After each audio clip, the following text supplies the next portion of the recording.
नमस्कार मित्रांनो. आजच्या कथेचं नाव आहे मुंबई ते रत्नागिरी प्रवासातील एक भयानक आठवण. चला कथेला सुरुवात करूया. साल 1986, डिसेंबर महिना. मुंबई शहराला थोडस थंडगार हवेचं चांदणं स्पर्शून गेलं होतं.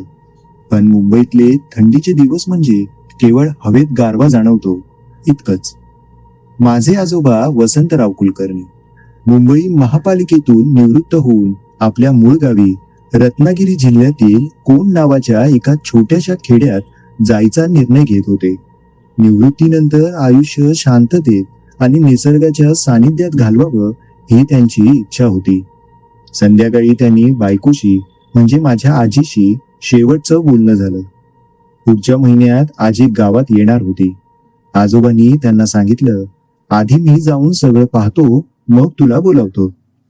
रात्री 8 वाजता मुंबई सेंट्रलहून रत्नागिरीसाठी एसटी बस होती. लाल रंगाची ती मोठी बस भूतकाळाच्या आठवणींना घेऊन निघाली होती. त्यावेळी घाटाचे रस्ते म्हणजे नुसते वळणं आणि काळोखी. मोबाईल, इंटरनेट किंवा GPS नव्हते. एकदा गाडी निघाली की बस ड्रायव्हर, कंडक्टर आणि देवावरच अवलंबून राहायचं. आजोबा खिडकी शेजारच्या सीटवर बसले. त्यांनी हलकी शाल अंगावर घेतली आणि आजूबाजूच्या लोकांकडे पाहिलं. काही कॉलेजचे विद्यार्थी होते, काही गावाकडे जाणारे कुटुंबीय, तर काही व्यापारी वर्गाचे प्रवासी. पनवेल ओलांडल्यानंतर एका अंधाऱ्या घाटात गाडी थोडा वेळ थांबली. कुठेही स्टॉप नव्हता. पण अचानक एक मध्यमवर्गीय माणूस गाडीत चढला. अंगावर काळा कोट, गळ्यात मफलर आणि डोक्यावर टोपीसारखं काहीतरी. चेहरा काळोखात पूर्ण दिसत नव्हता, पण डोळे खोल, काळसर आणि एकटक. त्याने कुणातलाही काही न विचारता आजोबांच्या शेजारी येऊन बसला. आजोबांनी विचारलं, बाहेर काही नाहीये, तुम्ही कुठे चढलात? तो माणूस फक्त हसला. संत, थोडं भयान हसू. जिथून यायचं असतं तिथे सगळं विचारणं बंद होतं, तो म्हणाला. तेवढ्यात गाडी पुन्हा सुरू झाली. घाटाचा रस्ता सुरू झाला. अंधार गडद होत चालला. उरलेले प्रवासी झोपी गेले, पण आजोबा आणि तो माणूस एक प्रकारच्या शांत पण अस्वस्थ वातावरणात होते. तो माणूस म्हणाला, तुम्ही गावाकडे का चाललाय? आजोबा म्हणाले, निवृत्त झालो, आता शेवटचा काळ गावात घालवायचाय. त्यावर त्याने विचारलं, खरंच शेवटचा काळ गावात घालवणार आहात की आधीच संपवणार?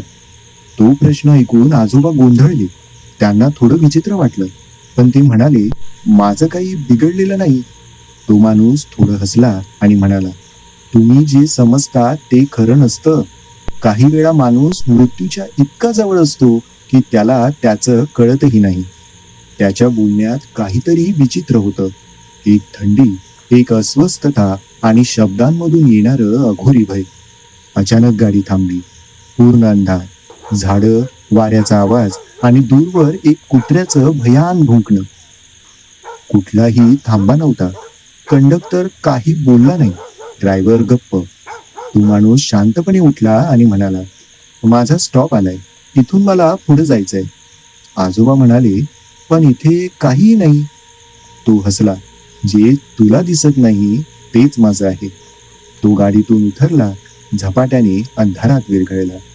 दुसऱ्या दिवशी सकाळी गाडी रत्नागिरी बस स्थानकात पोहोचली.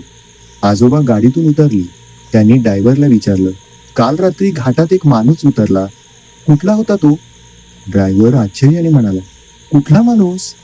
कंडक्टरनेही सांगितलं, काका, पनवेल नंतर गाडीत कुणी चढलं नाही आणि तुमच्या सीटच्या तिकिटावर सिंगल सीट असं लिहिलं आहे. आजोबांच्या हातातून तिकीट गळून पडलं. त्यांनी खिशातून दुसरं एक कार्ड काढलं. तो माणूस उतरतानाच आजोबांच्या हातात देऊन गेला होता. ते एक पिवळसर जुनाट पोस्टकार्ड होतं. त्यावर लिहिलं होतं, रत्नागिरीतील कोंड गावात एक अपूर्ण आत्मा वाट पाहतोय. त्याचं अपूर्ण काम पूर्ण करायचं असेल तर जुनं वाडं पुन्हा उघडा. आजोबा गावात पोहोचले. कोंड गावातल्या त्याच्या पुश्तैनी वाड्याची अवस्था फारच वाईट होती. वर्षानुवर्ष कोणी राहिलं नव्हतं. शेजारी सांगत होते, वाडा झपाटलेला आहे. तुमचे वडील गेल्यावर कोणी तिकडे फिरकलंही नाही. आजोबांनी वाड्याचा दरवाजा उघडला. आतील वातावरण थंड, ओलसर आणि थरकाप उडवणारं. कोंडाळलेल्या झाड, भिंतीवर काळसर बुरशी आणि कोपऱ्यातून येणारा एक विचित्र कुजबुज आवाज. रात्री झोपताना वाड्यातून एक आकृती आजोबांना दिसली, अंधारात उभी असलेली, त्याच माणसासारखी ज्याने त्यांच्यासोबत प्रवास केला होता. तो म्हणाला, तू आलास, आता माझं काम पूर्ण कर. आजोबांनी गावकऱ्यांशी चौकशी केली. समजलं की 1953 साली त्याच्या आजोबांच्या भावाने, बापूसाहेबांनी गावातल्या एका साधूला खोट्या गुन्ह्यात अडकवलं होतं. त्या साधूचा मृत्यू झाला, पण त्याचा आत्मा मात्र त्या वाड्याभोवतीच फिरत राहिला. बापूसाहेबांच्या घराला शाप लागला होता. तो प्रवासी ज्याने आजोबांशी बोललं, तो त्या साधूचा अपूर्ण आत्मा होता. त्याला न्याय हवा होता. आजोबांनी गावच्या मंदिरात यज्ञ केला, संपूर्ण वाड्यात शुद्धीकरण केलं आणि त्या जागेवर साधूच्या नावाने एक स्मृतीस्थळ उभारलं. त्या रात्री पहिल्यांदाच त्यांना तो माणूस स्वप्नात दिसला, पण यावेळी शांत चेहरा, डोळ्यात कृतज्ञता आणि मागे वळून जाताना फक्त एकच वाक्य म्हणाला, आता मी मोकळा झालो. आजोबांनी गावातच शेवटचं आयुष्य घालवलं. त्यांना जेव्हा जेव्हा ती एसटी बस आठवायची तेव्हा ते फक्त म्हणायचे, काही वेळा मृत्यूही आपल्याला न्याय मागायला येतो आणि आपण जगत असलो तरी काही प्रवास फक्त आत्म्यांसाठी असतो. मित्रांनो, ही कथा तुम्हाला कशी वाटली हे खाली कमेंट्स मध्ये लिहायला विसरू नका. कथा आवडल्यास कथेला लाईक आणि शेअर करा. तसेच आपल्या चॅनलला सबस्क्राईब करायला विसरू नका. धन्यवाद.